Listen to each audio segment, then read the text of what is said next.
Orwako kendo Jatend piny Kenya William Ruto koro okwa mondo we medo chiwo singo mamoko kendo kete tim singo manosechiwo.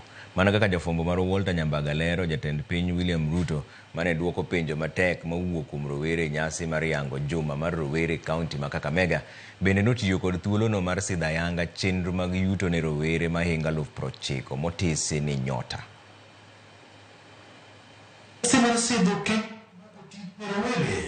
Chenro mane obagi kod jatend piny e kaunti ma Kakamega kendo chiwo thuolo mar twak kod joma tindo mawuok e konde buora monywando imbo mar Kenya e mbalariany ma Masinde Muliro University. Ka rowere onyiso chir mar chomo jatend piny kod penjo e wi dem chiko ite ne jopiny mane oyiere kendo timo dwachgi gino magikone nyalo miyo ne mudho e yiero mabiro. This is the only chance I've gotten as a comrade to advise you that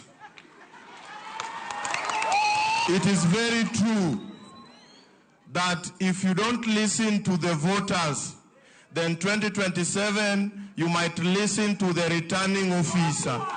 Twak ne pek kendo jende oko ne jatend piny ni mondo ged ite makare kendo chopo kare singo mage ne jopiny kagisani to gijiwe mondo were kod medo chiwo singo mathoth ma ok nyal chop kare. How are we going to ensure that the human resource are, for instance, the police and maybe some of the leaders that we have are engaging with the people, the common mwananchi, in a diplomatic way from a militant way? I'm saying this boldly as a believer of kumi bila break. So situaribi appetite, make sure you do what the voters want so that we'll celebrate you in 2027.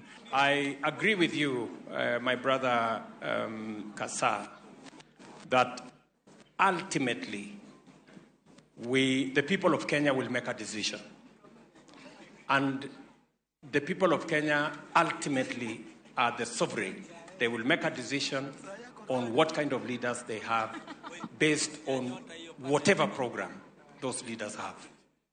Just I want to, the same way you have advised me, I want to tell you that as Kenyans, this is our country, and this country can be a wonderful place. I believe in Kenya. Kenya is a great country, the same way you believe in Kenya.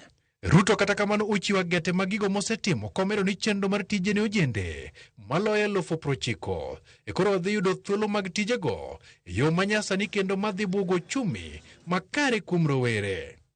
To increase employment and income generating opportunities for young people across the country. Nyota aims to enhance youth employability, expand access to employment, promote savings, and strengthen youth employment systems and project management. Walter Nyambaga, Ramogi TV. Gedo mar olalo madhogo wemi matudo usenge kod got agulu osechopo atamalo 38 ka Medusa motelo ne gedo no onyiso geno mar